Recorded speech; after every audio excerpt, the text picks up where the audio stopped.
Bluff City Media presents the No Bluffing Podcast. Stepping up to the microphone are your hosts, Christian Ingram and Evan Hayes. Now, let's get to the show.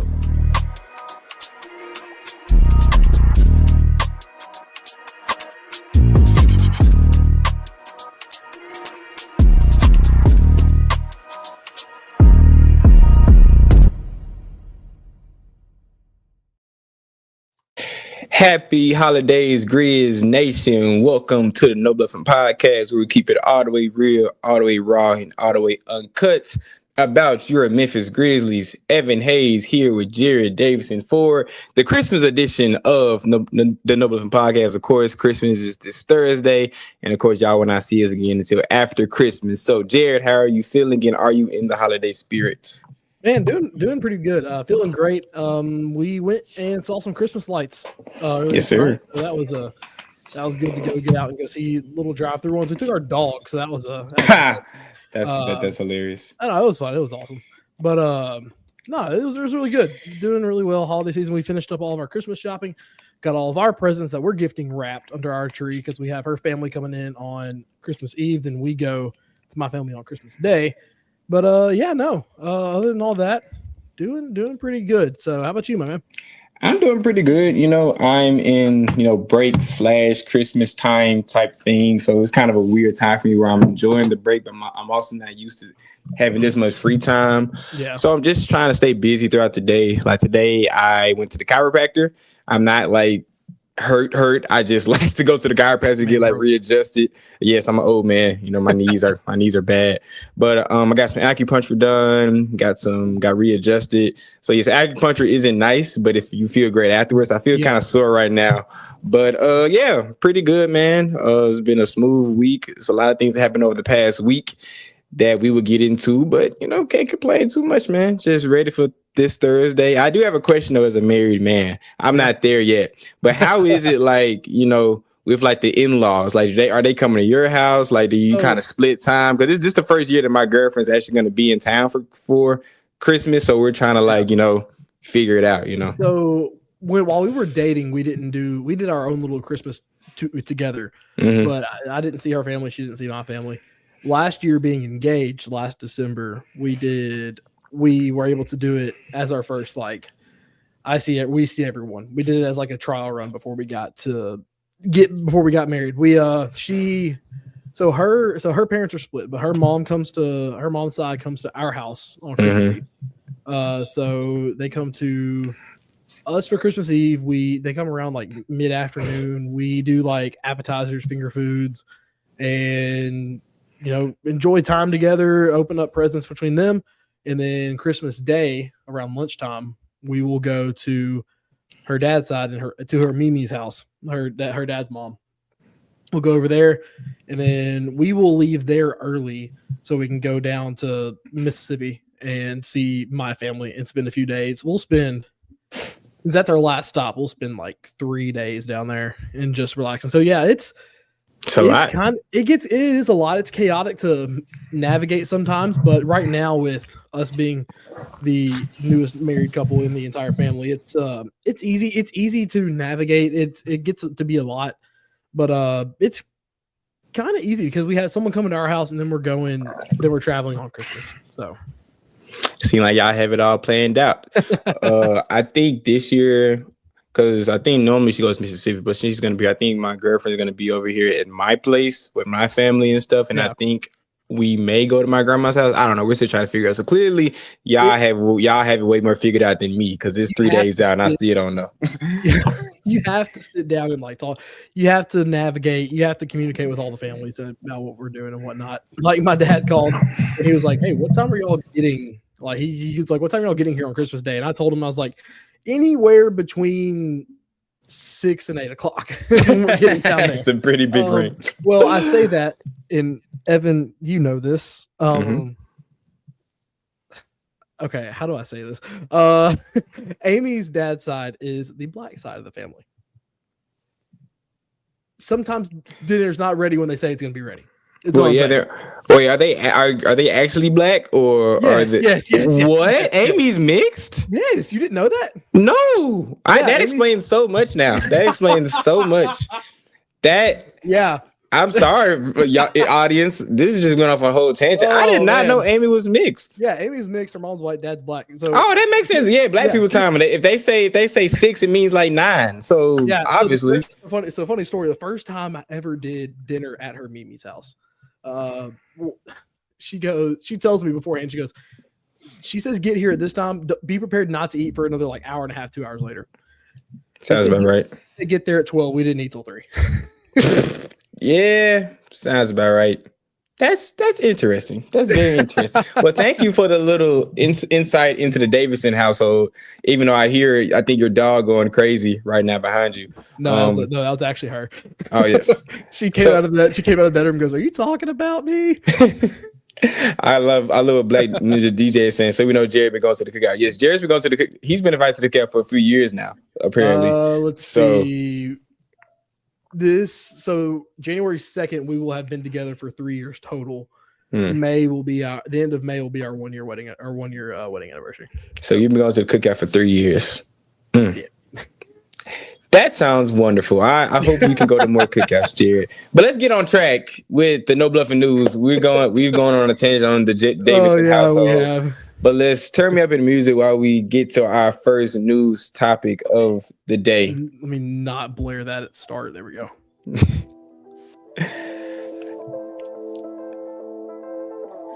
Our first news topic of the day, because I did not hear you because it just muted out when the music started. But our first news topic of the day is the college football playoff had their first inaugural weekend of the 2025 tournament. We saw a bunch of blowouts. We saw some very competitive matchups between, of course, Texas A&M and Miami. Or, of course, JMU Tulane got blew out. And we have our semifinal set. We have some very, I think... Quarterfinals, not semifinals. The quarterfinals is now set, and I feel I have some very intriguing matchups, of course, with Indiana playing Alabama and some all things like that. So if you got a chance to look at the games this weekend, what was your thoughts on the first weekend of college football playoff? First off, they chose the right game to get the primetime slot for the day that got one game, which is Alabama, Oklahoma. Yep. That was game out of all of them, competitive wise. Oklahoma goes up early 17-0, and then you had all the Notre Dame fans coming out of the woodwork talking about, hey, we could have done better than this. And then let me pull it up. I have it was 7. They were down 17, right? Yeah, they were down 17-0. But then it was a very short span of time where they got back. Yeah, so in 5.5 minutes, at the end of the second quarter, Alabama scored 17 points. Tied up right before half. You got a blocked field goal or a blocked punt that led to a touchdown pass from Ty to Latia Brooks, and then a field goal, and then the 50-yard interception return by Xavier Brown, who had the 99-yard interception return for a touchdown against Tennessee at the end of the half. So do not throw his direction at the end of a half. It will end badly. Bama scored 27 straight points before Oklahoma scored a touchdown with 14:45 left in the fourth quarter. Very competitive game. Ty Simpson had some throws that were off a little bit, but then all of a sudden he had some that were just pinpoint accuracy, like perfectly splitting his own defense, which I've watched him do since 2021. Actually 2020, really, because he's from up here in Martin. So seeing that game was fun. I'm glad they did put that. It paid off with that game being in that primetime single game spot on Friday night. And that was the best game, obviously. Then you have the defensive slugfest that was Miami and Texas A&M. Yes, it was. 7 missed field goals, but dude, it was so windy. It was so windy. Yeah. It was so windy at Texas in College Station. Yep. Yeah, and then Marcel Reed. I almost said Desmond. Well, Desmond Reed. I don't know what I was thinking about that. Anyways, Marcel Reed threw probably one of the worst passes I think I've ever seen him throw this season. Pretty bad. He's had some times this year where you look like he can't make certain throws, and that one he tried to force it, and it was not there. He threw it straight to the defense and ended that game. The other two were blowouts, and it was just. Ole Miss did what they had to do, and shout out to Charlie Weiss Jr. I think it's the offensive coordinator for Ole Miss, who kind of proved that it's not just Lane's offense. Like it was his offense, he designed it. And then the JMU scored. They actually scored more than I thought they would. Then they scored like 34. Yeah, they spotted 34. Them. They spotted them like 20 points. They were down by like 3 touchdowns. Yeah, 28 in the second half. So I mean, it was Let's see, it was 34-6 at half in favor of Oregon, and then JMU came out and actually made the second half filled with highlights. But overall, I think it was a decent first round. People are going to go on tangents. The G5 shouldn't be in. They earned their way in. Yes, I know you want the 12 best teams. You're going to complain whether you have 4 teams, whether you have 48 teams. There's no one size fits all solution to all this. I'm glad Notre Dame got left out. I'm glad BYU got left out because they didn't do what they needed to do. Because you have to win your games. There was talks of should it be 4 games? Should it be 6 games? Should it be 12? Should it be 24? Should it be 16, which we're going to go to? No matter what you extended to, someone's going to be mad that you got left out. So it's one of those things. But I think they got it right by their standards, and we got 2 really good first-round games and 2 blowouts, which were expected. But it set up a really good round, in my opinion.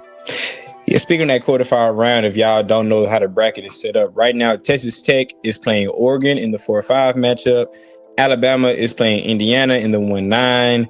Georgia is playing Ole Miss in the 3-6. And, of course, you have Miami playing Ohio State. Just looking off what I just named, I feel like the game that stands out to me the most is, of course, Texas Tech and Oregon. I feel like the 2 clashing of styles between a West Coast offense in Oregon and a defensive-minded team like Texas Tech, I feel like I really want to see that matchup. And also, of course, Indiana versus Alabama. Of course, Indiana's for real. They beat Ohio State, but of course, if they beat Alabama, that'll be their second best win of the year against Alabama's. And I feel like that really cements them as being probably the team to beat in this whole thing. I think Georgia's going to take care of Ole Miss handily. I'm not saying it's going to be a blowout, but I'm not really too scared for Ole Miss beating Georgia. It'll be a game that'll be in control for a while. It'll be close. It'll be like 1 score for a while, but it'll be a game where you look at it and watch it, and you never say Georgia didn't have control of the ball game. Yeah, and then Ohio State and Miami. I don't see Miami putting up more than 21 points on that Ohio State defense. Carson Beck hasn't shown me throughout the year that he's the guy to lead them to a national championship. And yes, they have good weapons around him like Fletcher, and I know they have Michael Irvin, CTE self on the sideline, giving them all the aura they can give. But I feel like they're going to need a lot more than that to take down the juggernaut of a motivated Ohio State team. Because remember, of course, their last game they played, they left a very bad taste in their mouth with the loss in the Big Ten championship game against Indiana. So I really feel like Ohio State's going to want to make a statement coming out and take care of Miami pretty handily. And I'm kind of intrigued to see how these quarterfinal matchups go in general, simply because of I do think Ole Miss Georgia will be a shootout, but in a game where Georgia's always up. That's what your brother said. It was high scoring in the first matchup. I expect it to be high scoring again. It's at a neutral field. But people forget last year, not a single team that had a bye won in the quarterfinals. They all lost last year. That is true. So, I mean, it could be interesting. I think Alabama, Indiana, and Oregon, Texas Tech will be 2 of the best games. Texas Tech has probably, apart from Ohio State, Texas Tech probably has the most complete offense in this field. They got a really good offensive line, really good run game. That's the 11 a.m. game. Ugh, what are y'all doing? That's a nasty kickoff. That's a nasty kickoff. Miami, Ohio State has the Wednesday, New Year's Eve game, and then the 3 New Year's Day games have Oregon, Texas Tech at 11 a.m. That's so they're in Miami. It's at Hard Rock Stadium. And this is practically a home game. Bama, Indiana. With how Bama played from that second quarter on against Oklahoma, Jam Miller was able to break off a few runs that looked really decent as well. If Bama can find that run game early against Indiana, that game could be really, really fun. I agree. I agree 100%. If I had to circle one that I feel like is going to be the game of the weekend, I think it's going to be Alabama and Indiana. I just feel like Alabama's playing with a chip on their shoulder because, of course, they were the 2-win team, two loss team that got in that didn't play it lost the conference championship as well. So I feel like Indiana, of course, is trying to prove that they're solidified the best team in the country. So honestly, in my opinion, I feel like whoever wins that game is going to go to the chip. That's how I see it. Yeah, this bracket, I'm trying to find the bracket. Yeah, I got it in front of me right now. So who will they play in the semis? They'll play the winner of Oregon, Texas Tech. Oh my gosh, yeah, I forgot that the top half seems like the easier one. Yep. Dude, either way, I do like this field. I mean, once you get the G5s out of the way, yes, they deserve to be there. But then again, I'm glad that the G5s are kind of out of the way now because this is set up to be a really fun last 7 games. And speaking on that, if everything goes to plan, we're gonna have a collision course between Ohio State and Georgia. Yeah, which in my opinion was which I wanted for the national championship. Of course, it didn't lay out like that in the seeding and all that. But if I had to like pick what I wanted to be the national championship, I feel like it'd been Ohio State and Georgia. I feel like if that goes to the semifinals, I feel like it's gonna be like the year where Ohio State lost to Georgia, where they lost by the kick of the field goal when they still had CJ Stroud. I think is it the last year of the 14 or the year before the last year of the 14? I think that was the last year of the 14. But remember how that was basically like the national championship because how good that game was, and the championship game kind of felt like a letdown. Yep. I feel like we can have something like that again because Georgia and Ohio State just top to bottom have stacked 5 stars all across the field. So I'm excited. And honestly, too, I feel like, sorry to everyone else, I feel like the best matchup you could get right now, I don't want Bama, Georgia part 3. I don't want that. I don't either.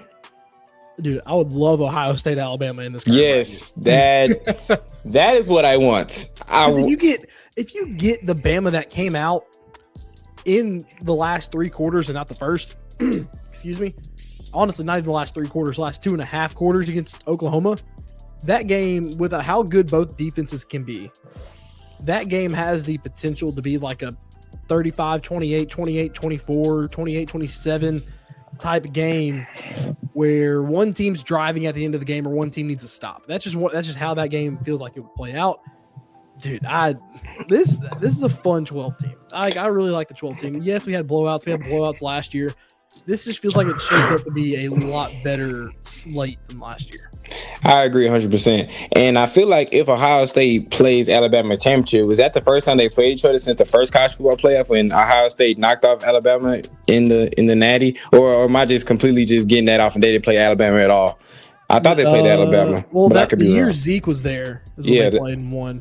That's what I'm talking about. Yeah, Alabama versus, if I can type, Ohio State history.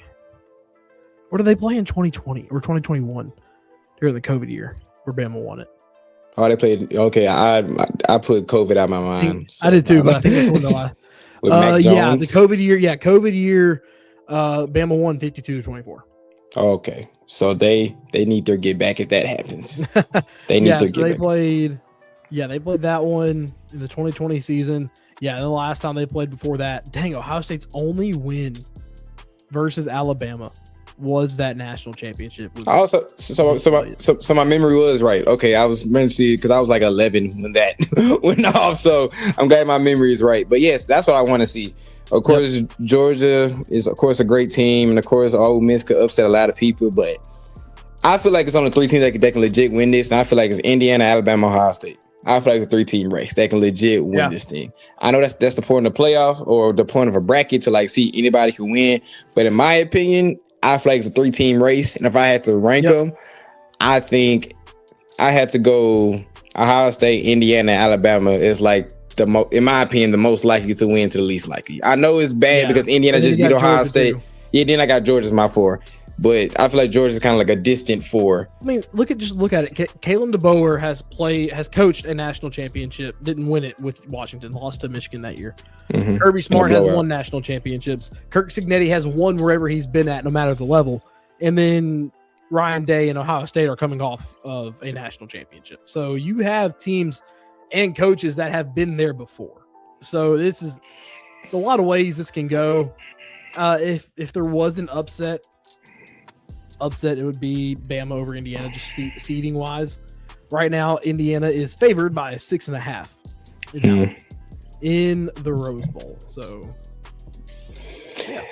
yeah, we will see. I feel like we're due for another fun weekend or fun week of college football. Of course, if you want to join Bluff City. We don't get it until a week from Wednesday either. Yeah, a week from Wednesday. So at least and maybe a week and a half. But of course, if you want to watch the football games with Bluff City Media, of course, you can go down to Grind City Brewing with the two Bucks guys, Rusty and Drew, and everyone will be down there. I think Keenan will be down there too.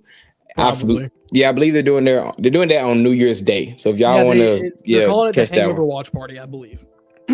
Because everyone's gonna be hungover after New Year's. Yeah, it's New Year's Eve. I like that. Especially in a city where like it has some kind of like guitar drop or whatever. Guitar drop. Yeah. Like any place with a Beale or a Broadway on New Year's Eve is gonna be a place where there's a lot of hangover. Evan, I can't see it. I can't unsee it in the background. Just mention it, bro. I can't unsee it. Like I can't unsee it.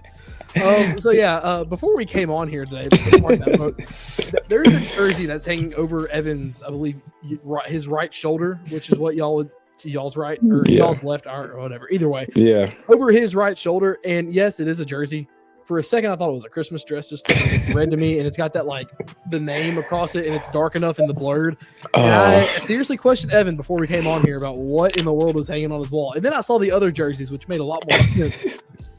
But yeah, that's like I was in the middle of like thought, and then I saw it again as your camera moved a little bit, and I was like, "Yep, I can't unsee it." Yes, that is a jersey from see over my left shoulder. That's another jersey right there. That's a basketball jersey, and that's a track jersey. So that was from Milligan. That's my undergrad where I went to in Johnson City, Tennessee, the place that maybe like 2,000 people there. Good old Johnson City, Tennessee, baby. One day we're going to do a show. I'm just going to talk about all the stories I had from being an African-American kid in a very, very Caucasian town in a very Republican part of the country. But that's pretty much anywhere outside of Shelby County in Tennessee. Pretty much. But like, all I gotta say is when Trump won the election, that was a very scary day for me on campus. That's all I'm gonna say.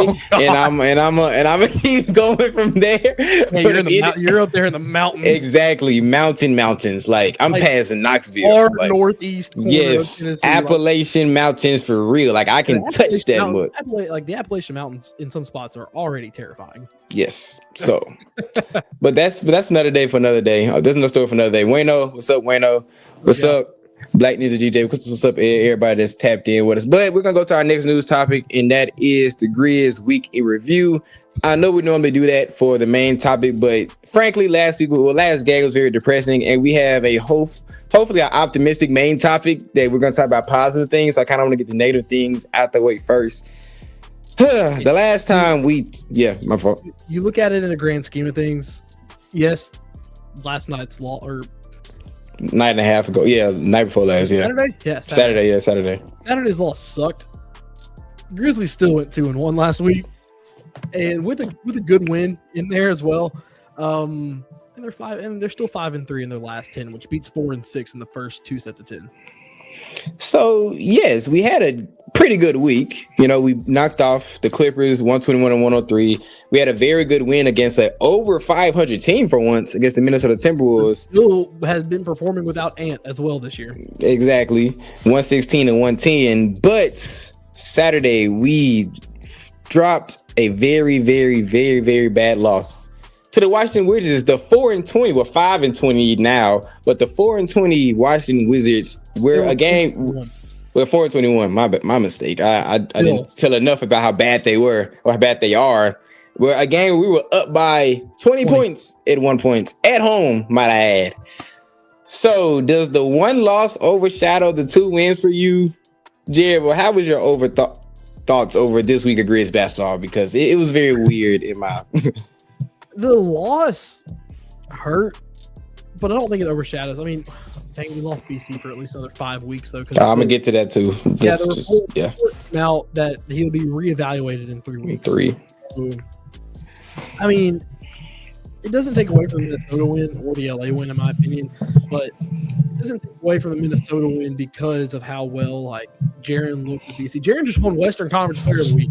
Yep. So he still had a good week overall. Sucked on Saturday at times. I mean, in the second half. Okay, let's say this because I feel like we can agree on this. The Grizzlies were good for 10 quarters of basketball last week. I can see that, yeah. They were good for the entire Clippers game. They were good in the entire Minnesota game being shorthanded, and they were good in the first 2 quarters of Washington. Second half comes out, they look flat. Ball stopped moving on offense, standing around defense. That was good. We'll talk about that more.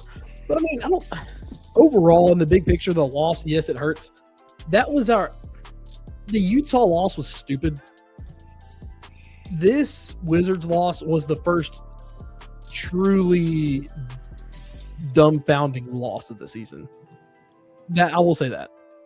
It was the first loss where I was speechless after the final score hit, because and it was actually kind of funny because I was actually on Bill during the game. Well, not during the game, but like right before the game ended. Like I was like downtown, and and then after the game ended, I was on Bill with my friends, and just the energy of Bill Street was so somber, and it was so scarce because we lost a very stupid game to a very bad basketball team.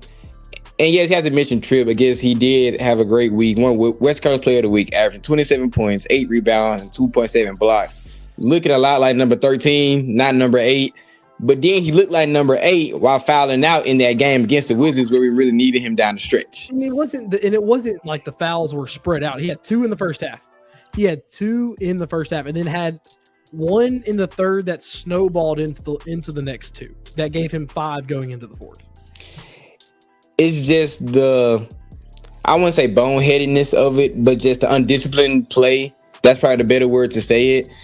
Of what we thought we were past, and that it reared its ugly head against a team that we thought we should be beating. That's why it hit so hard. It's going in to take a driving layup into Keyshawn George, who was set in the lane for so long. At least 2 seconds. You should have seen that from the jump and either kicked out before you even got to that spot.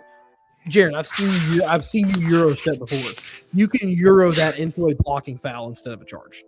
Like you just gotta be a little bit smarter in situations like that, man. And I just did the math. In our last 4 sets of 3 games, we're 2-1. We're 2-1 in each. Like you'll take that. That's 8-4. No, yes. Yeah, no? 8-4. Wait, yeah. That maths. Yeah, it's 8-4.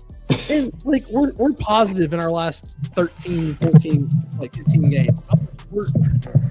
We've been trending. Yes, that loss sucked. It would have been nice to already be at 500 going into Oklahoma City. I think there's something they're not telling us. Well, John Morant said today they never flew out and came with an injury report. Where in the world did Vince get hurt is what I'm wondering right now, because he's also out. But I mean, I don't know. I think Ja's back after Christmas. It's just because he looked good on the sideline. He was up walking around without the crutches for a while. It sucks because that loss puts a doom and gloom taste. It's when you eat something really good, but the aftertaste comes on later and it just doesn't taste good.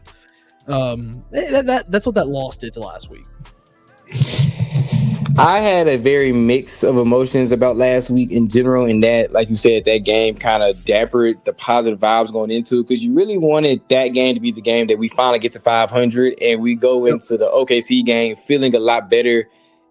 And then we get the news that BC is out, and then we still haven't had an update on Ja, and Vince is now hurt. That just, of course, a lot can change in a few games. Was here. Don't get me started. That man hurt my point guard last year. We don't like that. We don't like him. He hurt. But it's kind of what the comments are saying. Like you can't take your foot off the gas with any of these games.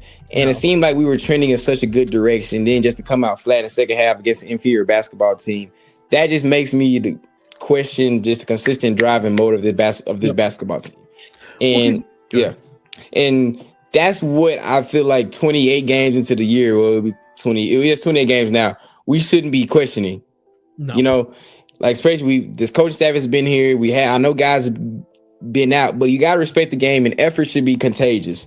Like we shouldn't be questioning mode. We shouldn't be questioning if the guys want to play the game. It seemed like the second half we just laid an egg and we didn't want to hoop. You feel me? And those are the games that just really pissed me off.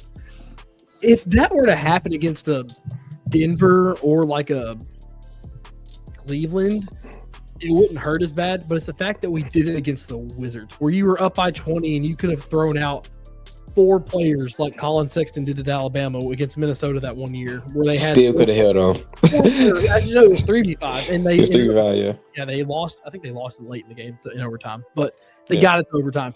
It's just one of those games where, like I said, after the lead got cut to 5, Brevin said it on the broadcast. It's a lot of standing around on defense, and the ball stopped moving in a system that T.I. likes to run, where the ball likes to move. The players are taking too many dribbles. You even saw it with Cam for the first time this year, where he stood and dribbled and then just pulled up from 30 feet. Like, you saw it a lot from everybody.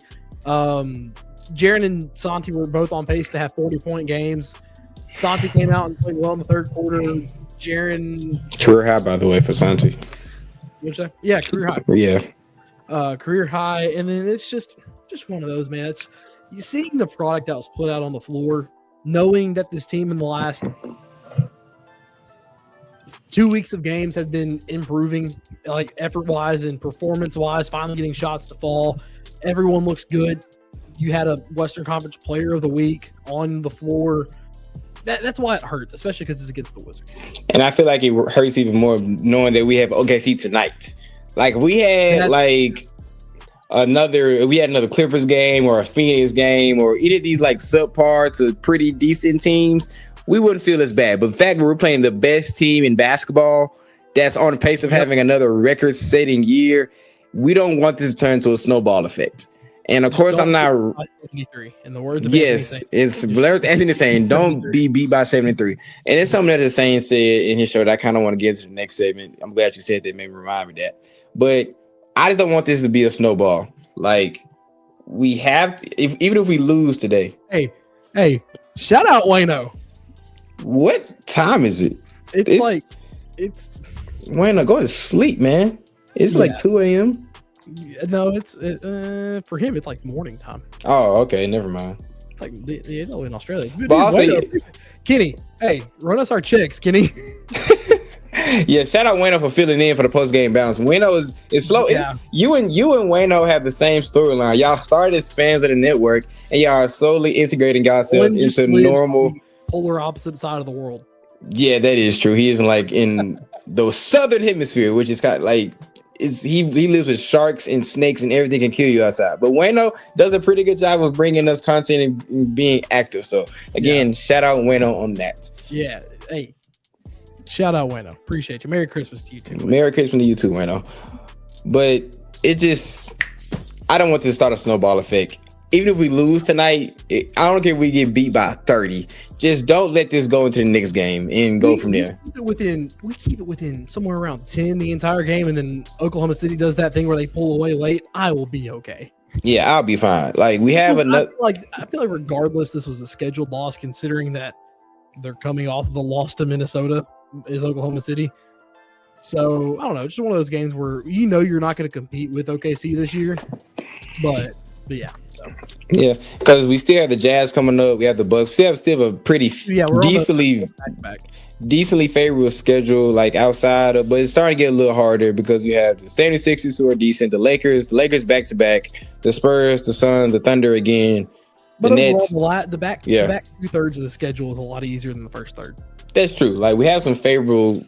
We have a favorable schedule compared to the first half of the season, but it's still we were beating LA in that first game. Yes, we were until the incident happened. Until Halloween happened. Until Halloween happened. I just want us despite what happened tonight, I just want us to continue the good trend of good basketball, and I hope we continue to do it tonight. But that will do it for the No Bluffing News. Evan Hayes, Jared Davidson, we will be back after a 2-minute commercial break, and we will get into our Grizzly Christmas list where we want Santa to bring the Memphis Grizzlies for the 2025-2026 season. We will be right back after a short break.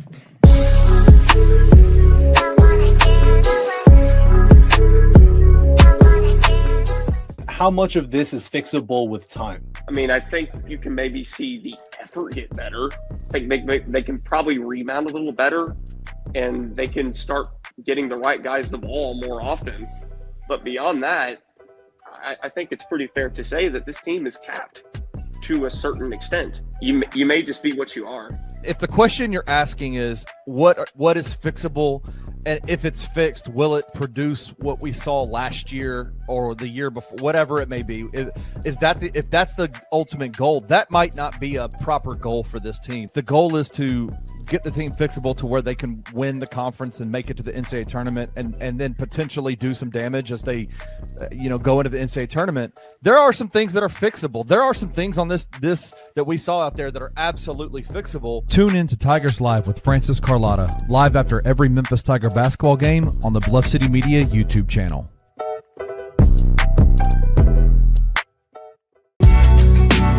In the heart of the Highland Strip for 27 years, Trilogy Tattoo has helped tell stories for Memphians for generations. Located at 530 South Highland, Richie and his team are waiting to help you tell yours. From tattoos to piercings, your body art should be as unique as you are. Voted a Memphis Flyer top 3 tattoo shop in the city of Memphis since day one. Your story will be safe here at Trilogy Tattoo. Open 7 days a week, Monday through Saturday, 11 to 11, and 3 to 11 on Sundays. They have convenient times waiting on you. Let Trilogy Tattoo help you tell your story.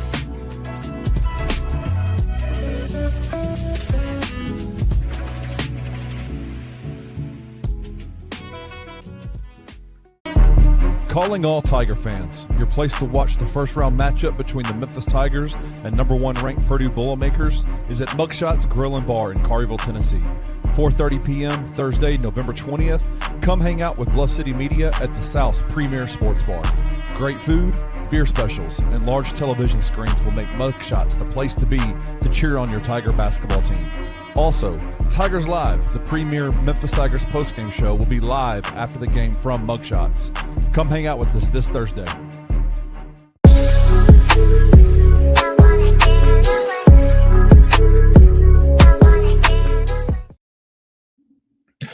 Welcome back to the No Bluffin Podcast. Evan Hayes with my main man, Jared Davidson.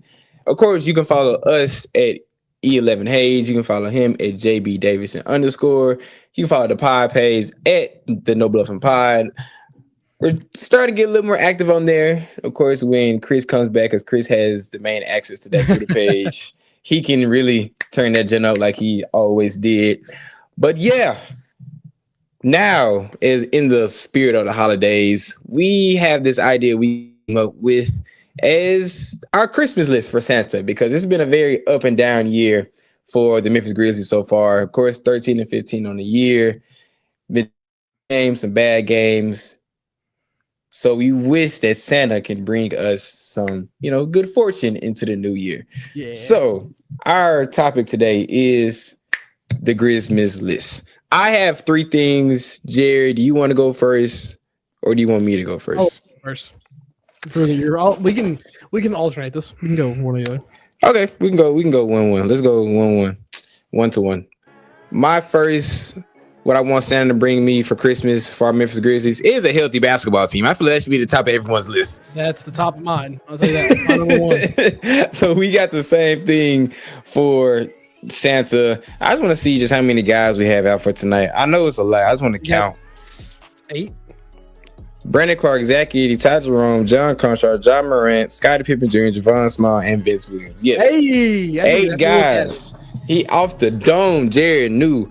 But yes, 8 guys out.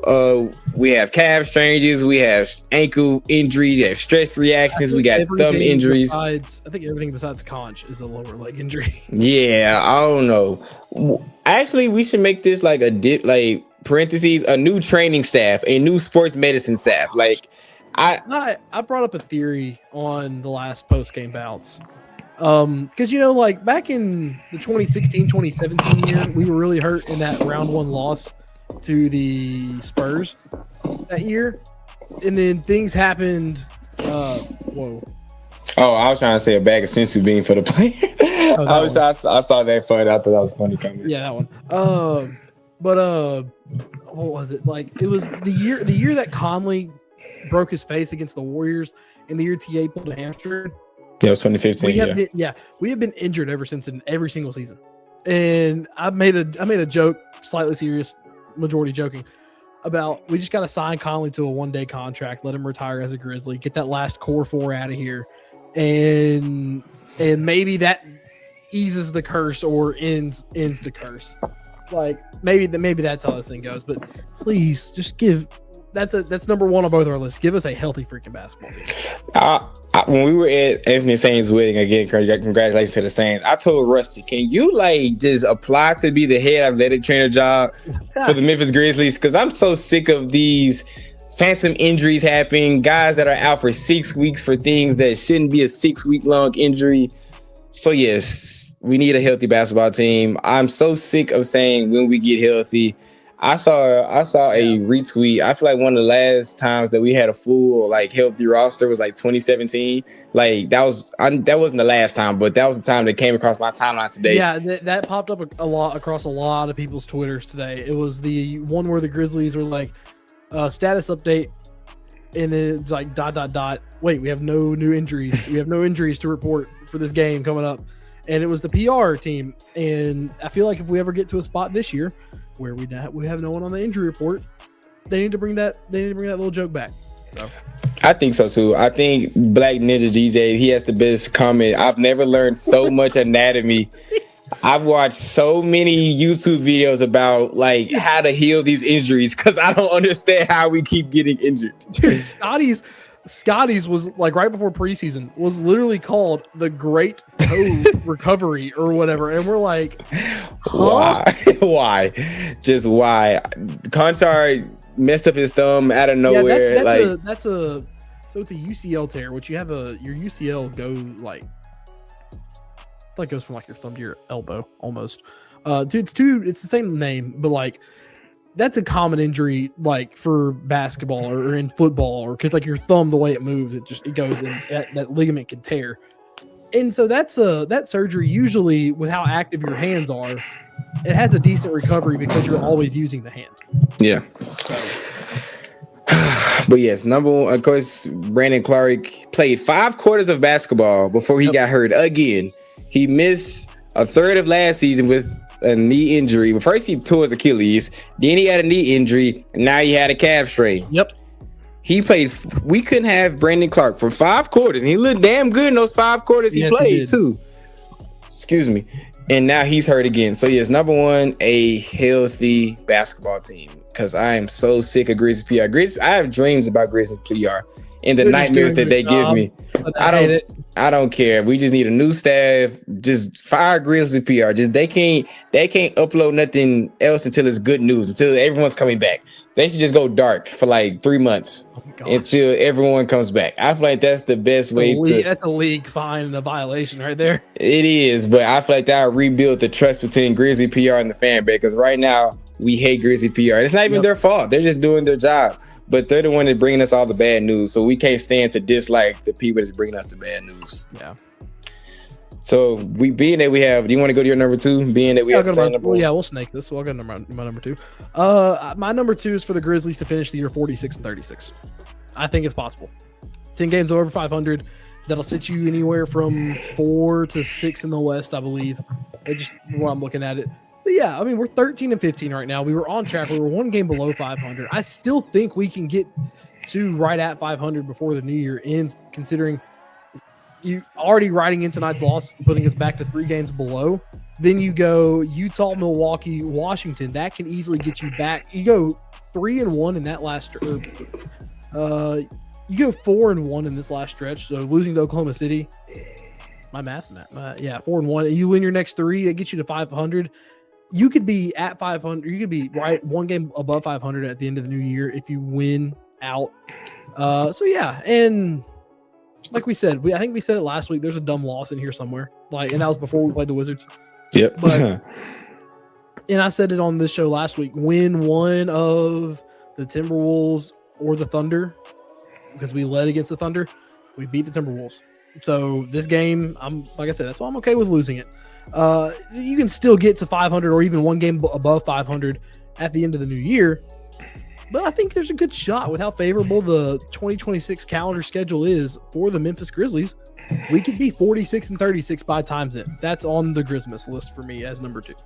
I like that on the Grizzlies list. I always, going into the season, I always say 50 wins is like the standard of like a pretty good to elite, with a good team.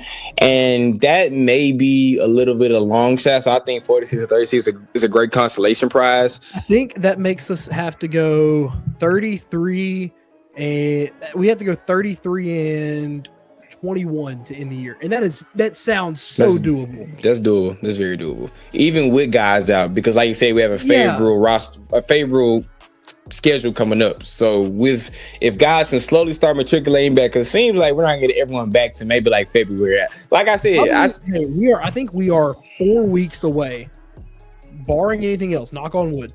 Barring anything else, I think we're 4 weeks away from seeing this team as close to fully healthy as they're ever going to be. So it's not January. It's December 21st right now. So you think? I think after we come back from Germany, Europe. That's what you're saying. Yeah, after we come back from Europe, I think we get. I said it. I think we get Ty back that Wednesday after. I think we get Edie back that Sunday before Europe, or even before that. So I think Ja's back after Christmas. Get healthy, stay healthy. You're going to have a few games you miss because some soreness is worse than others. So what? I think tell me that 33 and 21 does not sound insanely doable in the last however many games left. It sounds insanely doable. It's just all about staying healthy, wrapping everyone in bubble wrap when they're like in practice. Wrap everyone in bubble wrap just so they don't get hurt. Because I'm so sick of the people picking up these injuries in practice and stuff like. So, do you remember the report that came out that when we had 2 games off, that Taylor Jenkins would just like not come back to Memphis to practice? Do you remember those reports? I do remember that. We got hurt even then, and now there's already been 2 or 3 instances this year where T.I. has come back to Memphis to practice before going to New Orleans, before going to a Texas game, or going I think to Cleveland or something like that. So what? Like, just maybe you need to take a few of those days off. Yeah, just let everybody just sit in the recovery room. Sit in the recovery room. Use it for PT. If they want to come in and get extra shots up, not a full practice, let them do that. Yeah, that's not a bad idea. Like, I know I don't play basketball collegiately, but like there's some days if we know you had a hard week of training, coach is like, hey, just practice off for the day, just go to the training room and just check in and do like a little plyo lift or something. Even when I played basketball, it was like, okay, we're just gonna sit down, watch film, and if you want to get up shots, it's optional. Just rest your legs, rest your knees, and all that. Like, we got to do something different because 33 and 21, 33 and 21 sounds very doable. But that's if we are healthy. And that goes also to my second point. My second thing on the Grizzmas list is us being a serious franchise.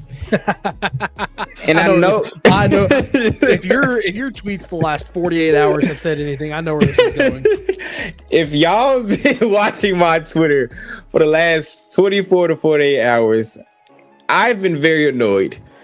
Evan Hayes has been very annoyed. You tweeted some of these at like almost 3 a.m. too. I was so angry. I think I was one night I just couldn't sleep.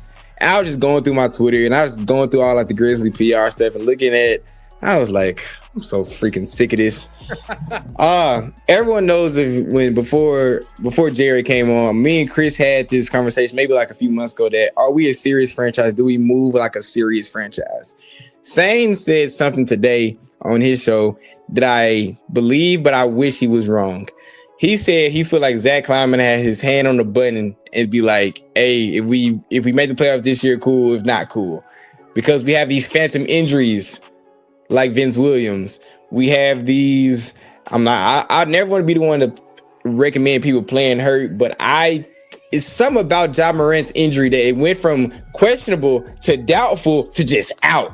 Part of me, I haven't said this yet. Part of me thinks that one was a training staff looking at Ja because Ja was going to try and play the next game because, he said this whole thing about his goal was to play 82. But then part of me thinks that was more of the training staff being on their freaking cautious side. Because I wholeheartedly believe if Ja could have played against the Wizards, he probably was because he looked happy on the sidelines, didn't really need the crutches. I think the training staff is holding him out. I really do. Or the front office is having a say in that part. Because Ja literally said he wants to play all 82. The man was questionable And then I feel, and he was walking, even with the crutches, walking fine. He didn't even freaking need it. That I'm sorry, I gotta cut you off because this is what pisses me off. Oh.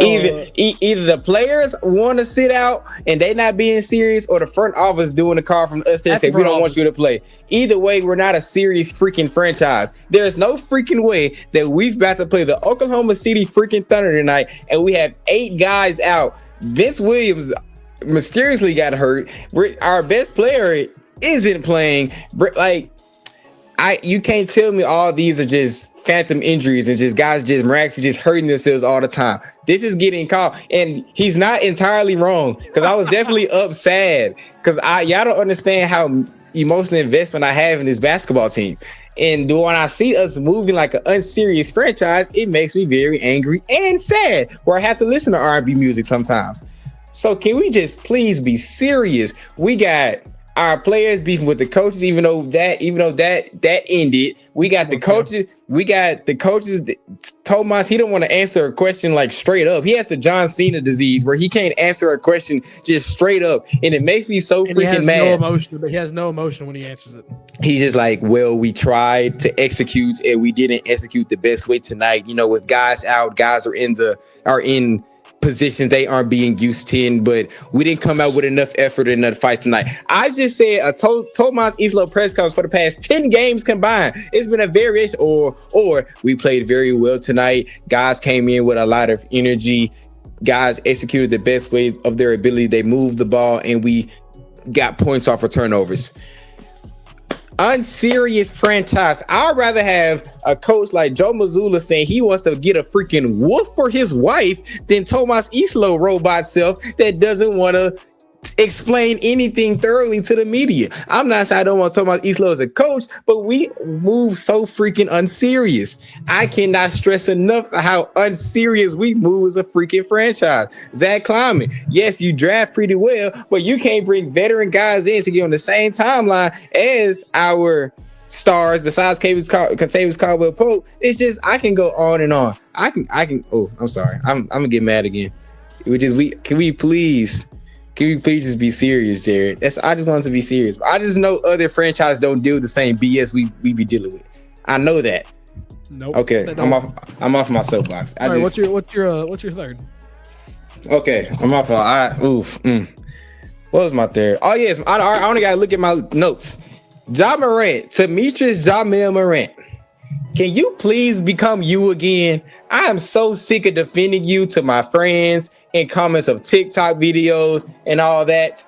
Ja, when you are healthy on the floor, I humbly believe you are a top 10 talent in the world. But this year, you have not been playing like that. My dad, and much I love my father, Eddie Hayes III, he watches the show, and he's actually downstairs right now, probably listening to what I'm saying. He said when we beat Timberwolves, I said that's a great win. I said they were without Anthony Edwards and we were without Ja. He said, you sure about this version of Ja? I was like, Dad. He was like, he said, I'm glad we won, but I don't know if it's even between Ant and Ja. I'm like, now I gotta defend Ja in my own dang household. Ja, lock in for I tweak out, because I'm close to tweaking out. Just become you. Be the All-NBA guy we know you can be. Wait, no, I would not take a chill pill, because everyone makes me mad, because we can be such a great basketball team and we just don't act serious. Ja, be you. Forget all the BS with the media. People saying we want to trade you and stuff. We don't want to trade you. That's another point. Why we always got these dumb old rumors around our franchise? What's up with that? I don't know any other franchise outside of the Milwaukee freaking Bucks that keep wanting to ship their star out and have all the rumors. Like, what is going on? Grizzmas, Christmas, Santa Grizz, please get my list, because next year I don't know if I can take this, and y'all may see me crash out on stream, and I don't want to do that. Yeah, I'm done. I'm sorry. I had to go on my little rant, because we not serious as a franchise. Like, do we want to win a championship, Jared? Do we honestly want to win a championship? Because everybody keeps saying we want to win a championship, but we're not moving like a freaking team that want to do a championship. I'm talking so much, my freaking light went out. That's how crazy. That's how crazy. That's how this is making me so upset. Like, dude, all Zach Kleiman said, we're not good enough last year. We're not freaking good enough. But y'all calling from the upstairs to have these guys sit out. That's making us not good enough. Like, okay, I'm done. Let me turn my light back on. Talk. I haven't said a word in 5 minutes. I haven't said a word in 5 minutes. Oh, geez, that was hilarious. I mean, what did you do to your light? It's connected to my laptop, and my laptop went on sleep mode. So it's just like, I'm all over the place, y'all. I'm sorry. Man. Trying to think. I had a thought. I'm sorry. I had a lot of thoughts. So clearly, you have a lot of thoughts to respond to. I had a lot of thoughts. D. Adam Silverfy, the FedEx Forum. D. Adam Silverfy, the FedEx Forum. Yes, like when all the gun stuff went down with Ja, and you know the whole dice thing on the sideline. Yeah. Adam Silver, like doing all that stuff with Ja, giving him a 1-game suspension or whatnot, or whatever, or finding him for the celebrations and whatnot. Yeah, that was bad. Oh, go to having an identity and screw what the rest of the league has to say. Like, there's no reason for that. There's no reason. Like, when certain songs were getting played at the Forum, you know, it felt good. You know, we need somebody like Dev back on the Grizz admin page. Yes, shout out Dev. Like, shout out Dev. Like, bring that back, man.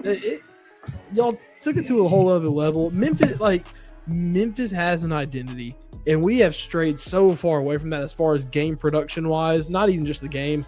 Bring all that back.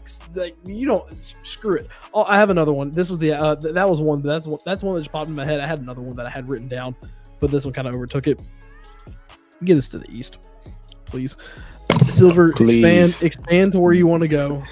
Bring Seattle, bring Vegas. Just put us in the East. Bring Seattle and Vegas. Make it 17 teams to 15 teams. Then move the Grizzlies to the East, and that would make it 16 and 16. And then we can actually have our guys make the All-Star game without having to compete with all the best Western Conference guys. We can have some Grizz representation in the All-Star game. Finally, consistently. Could you imagine, like, Tripp going up against Kristaps Porzingis 4 times a year? Barbecue chicken. Could you imagine Ja playing against Darius Garland 3 times a year?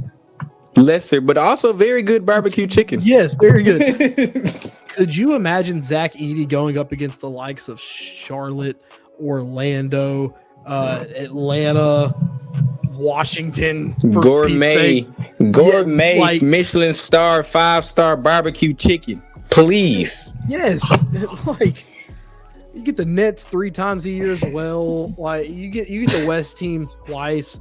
By Houston, by Golden State, by both LA teams. Get them twice a year. You're playing. Well, that'd be different with the schedule. Anyways, still, like, that's the last one. That's my last Christmas in this wish. See, I like that we had 2 different lists. You had a very, like, logical, you know, answers with yours Christmas list. I just went straight off of emotion because this has been on my heart for like 3 days. I believe Adam Silver stated in 2026 they are looking to begin. Brother, he's been looking to begin since he got into the freaking office. Yeah, like, honestly, mine has just been frustrations over the past like few years, and then obviously one this season as well. Dude, you shot straight from the hip. Yeah, I had my notes. Yes, Edward with the biggest one. Fewer 10 o'clock games. That's also a fact. I'm sorry. That's a fact. That's a fact. Yeah. Like, we had a tip off at 9:30 the other night. It was the Clippers game. Yes, it was terrible. At 9:30. Bro, we had work the next day. No, it was you and me. It was us too. Yeah, it was us too. Yeah, it was us too. Evan and I were on here at 12:30, and we were both tired. It's exhausted. Like, we were spent. Yeah, like, Silver, get on it. Put the teams in now. You have enough talent in this league to do an expansion draft. Probably. Also, how many you're allowed to protect? What? 8 guys. Players? Yeah. Okay, real quick before we go off, who are the 8 you're protecting? Okay, let's name these off real quick. I mean, So you I'm got curious to see your 7 and I'm curious to see like your 7 and 8 guys. Ja, Jaren, Sid, Edie. Okay, Jalen, that's 5. I guess Santi's played himself into that. He's played well this year. 6. So I need 2 more. Who's I'm for sure keeping There's one. Cam. Gotta keep Cam. I'm keeping for the production on the contract he's on. I gotta keep Cam. Who's my last guy that I gotta keep? My heart says Gigi, but that's not happening. That's not my heart says, but that's not happening. What does my head say? Is not KCP's old. Dang, who would be my 8th guy? BC. I can't say BC because he's too injury prone, unfortunately. I can't say BC. I don't want to say Vince. Shoot, I just for the memes of it, I may keep just a young guy like Jamal Meshack or Javon Small, just in case one of those guys hit. Yeah, I'm gonna say Javon Small, just in case one of those guys. I'm shocked you didn't say Ty. Oh, he hasn't played this year. He hasn't on my freaking head because he hasn't scratched all that. Yes, Ty. I'm sorry, he's on my head because he hasn't played a regulation basketball game. Yes, if it happens next year, yes, Ty. My bad. Yeah, Ty. All right, so okay, I'm keeping Ja, keeping Jaren, keeping Zach, keeping Sid, keeping Jalen. There's 5.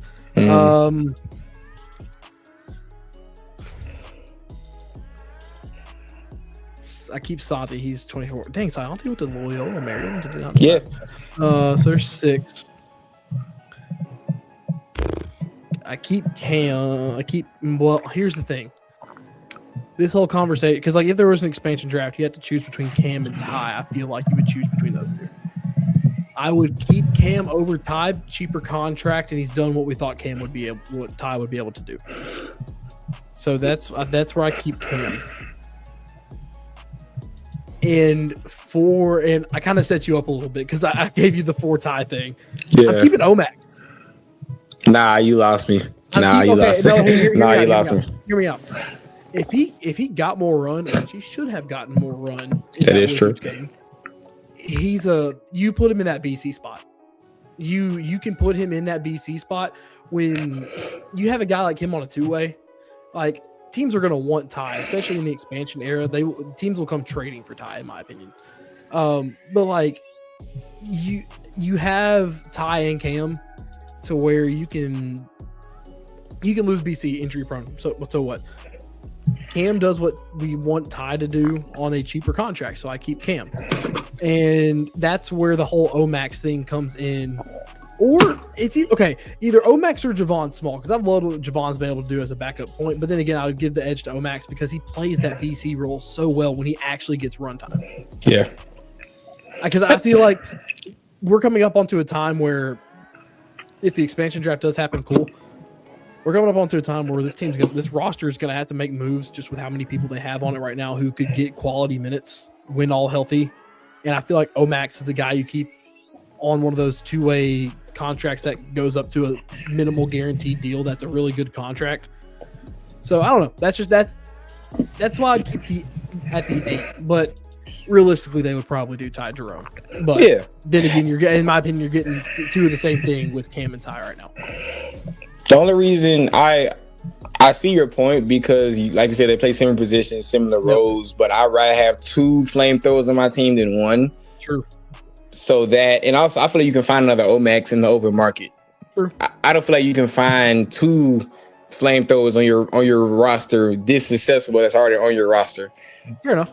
So I like to have that spacing on the floor. I'm kind of shocked with how well Scotty's contract is. Neither of us said Scotty. I'm so tired of his great toe recovery. Get out of here, Scotty Pippen Jr. Chris used to say he used to look like Snoopy playing basketball, and I still see what he's talking about because I understand it. I don't want Snoopy in my basketball team. You better hope Ty Jerome don't be good when he come back because you gotta go. If Ty Jerome plays good, you got to get out of here. Like, Cam has made Scottie Pippen Jr. expendable. Yes, he has, and let Ty come back and be healthy. Scotty, you got to go. Heck, even Vince has made Scotty. Honestly, yeah. Even though Vince has been playing well in the past few games before he got hurt, all of a sudden, yes, he showed that he can give just as much on the defensive end and also run the team just as good as Scotty. Yep. So, Scotty, what are you here for? Unless you become a 40% three-point shooter out of nowhere, what else are you going to be here for? What'd you say? Yeah, exactly. Oh yeah. So, Scotty, you better come. You better hope Ty don't play well when he come back, because you got to go. Some team. I mean, yeah. But we got defense. That's why we got Vince Williams. If he's still on the roster, obviously. So we got defense. There's going to be a team that's going to come calling about SPJ.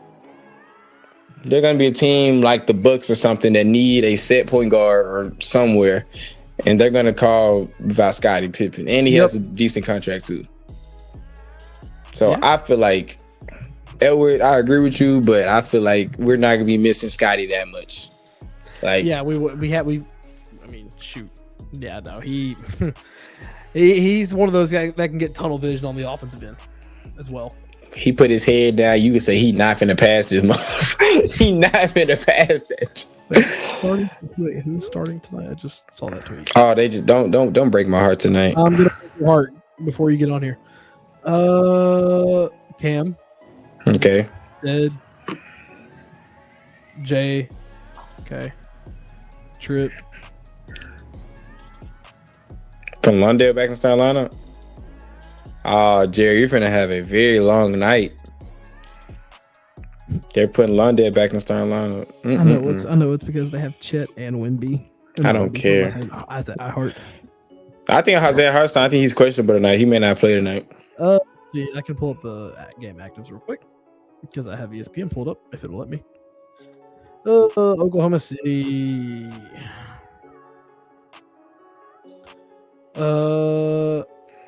Chet's out tonight.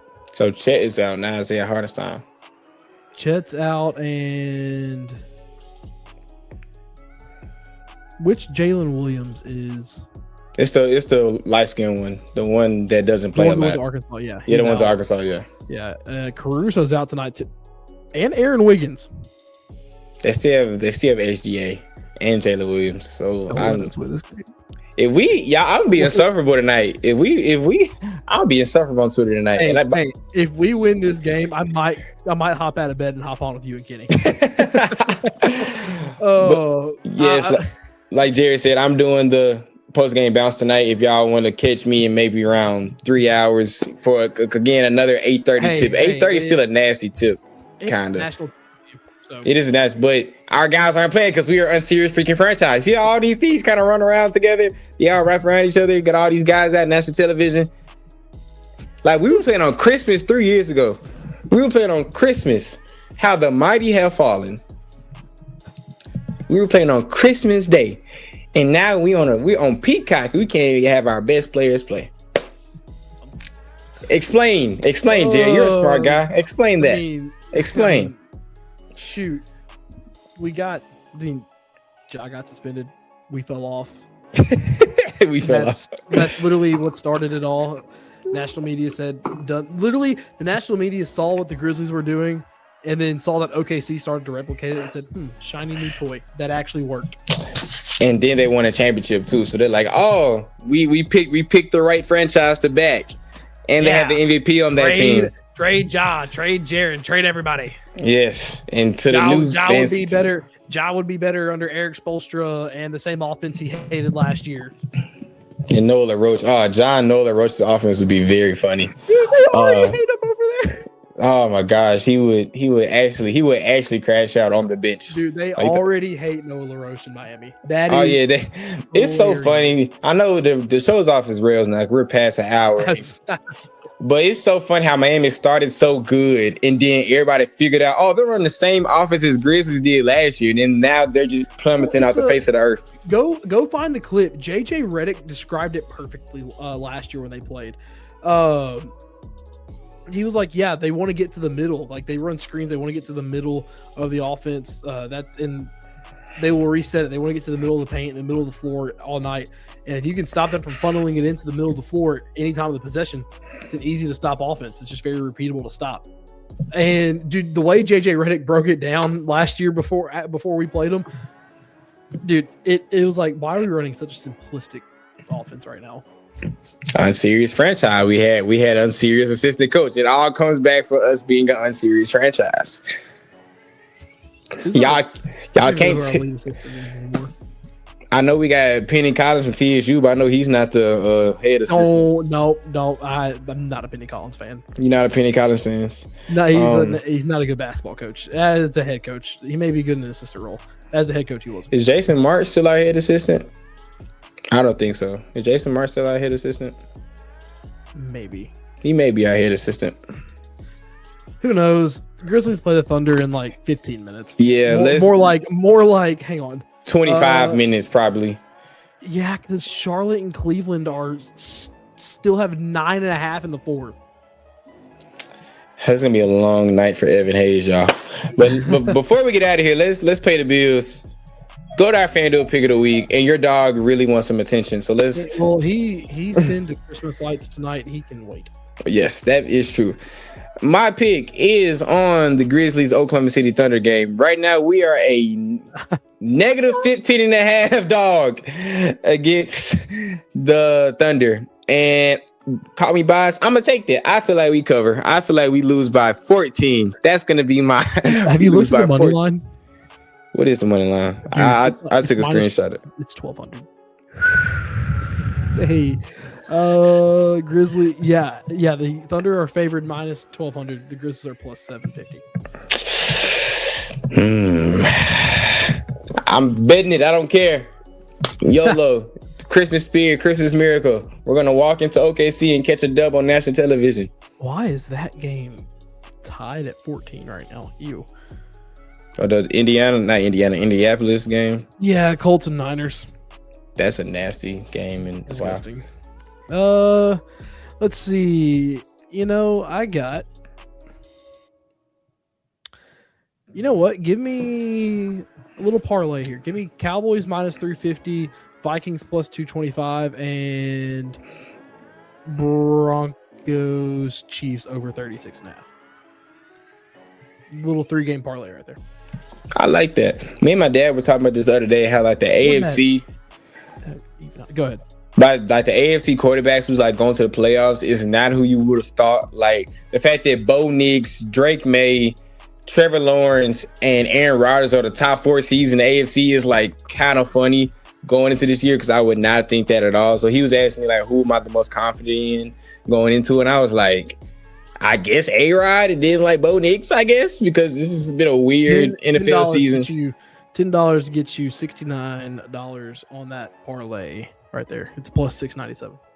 So if y'all want to make some money, tap in with Jared's pick. He knows more about this than me. So, y'all do that. And thank you, Black Ninja DJ, for saying Ryan Saunders, because we did not know that top of head. I did not. I knew he was a assistant. I didn't know he was our lead assistant.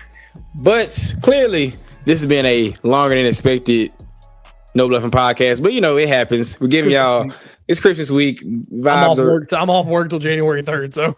Oh yeah, that is true. Yeah, because you're in the school system. So yeah, you're actually off. Yeah, I work at a college. So yeah. So you're fine. Of course, I'm in college. So me and Jared have nothing else better to do but to watch, the Grizzlies, obviously, and talk to y'all. So if y'all liked it, give a like, share, and subscribe. Of course, follow everyone on the Bluff City Media Network. Evan Hayes, Jared Davidson, follow both of us. Follow everyone on the Bluff City Media Network. Of course, y'all will see me in about 3 hours at post-game bounce. So tap in with your boy. Lord, I hope it ain't 3 hours. The game's about to tip off. That's true. I don't know. Maybe it's a lot of fouls. Hopefully not. No, but Jared, Jared, if anything else to say to the people before we get out of here?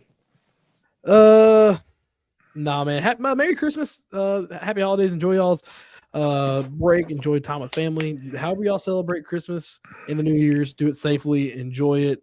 Yeah, man. You don't never take it for granted. It's always a blessing, and always, as depressing as last game may have been, go Grizz. Jared couldn't say it better myself. Happy holidays, eat good food, make good decisions, spend time with family, and of course, shout out to Lord and Savior Jesus Christ for giving us the ability to do this show. Hey, happy birthday to that young man right there, because he's a young man. He's not old. He's not old. He's a young man. Anyway, as we always say, do something that makes you feel good, and as always, go Grizz. Thank you for listening to this episode of the No Bluffing Podcast. If you enjoyed this episode, like and subscribe to Bluff City Media's YouTube page. For comprehensive coverage of all things Memphis sports, head over to www.bluffcitymedia.co and find out how you can become an insider. We will see you back here next week.